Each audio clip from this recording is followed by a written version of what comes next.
另外，国民党的立委郑天才嘛涉嫌收乌西，收几若百万，伊是互一间厂商的人马去挂伊立委办公室特组织的职务去抄代志，协助业者去施压公务机关。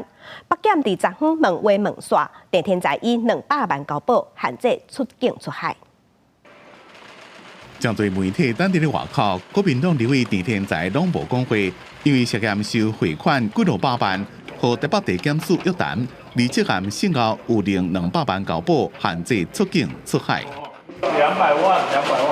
案件是依照涉嫌贪污治罪条例侦办，规件代志一个等待检方对郑天才立法院办公室等所在搜查断回相关资料调查，伊办公室的助理也拢无讲话。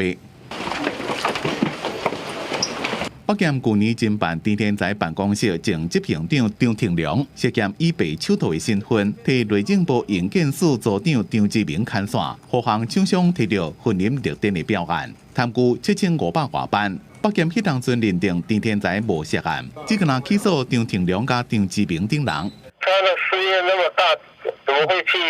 我也搞不清楚了。营建署的那位姓张的是他的弟弟还是堂弟啊？我就不清楚他怎么会这样的情况，因为他从来没有跟我谈过这个事情。案件揭开的时阵，郑天才接受访问时阵讲，伊拢唔知影。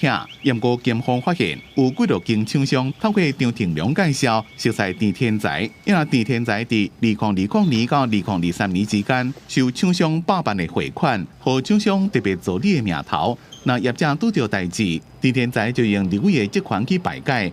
团讲这就协助5间厂商，该搜索就搜索，该办就办。那么，但是呢，绝对不要罗织罪名，然后政治办案就好。希望勿枉勿纵，检方或者是司法调查能够尽快的还原真相。立法院休会也无平静，顶礼拜才发生民进党立委林义景涉嫌诈领助理费，这礼拜个爆出郑天才涉贪被搜查，国民党希望检方依法侦办。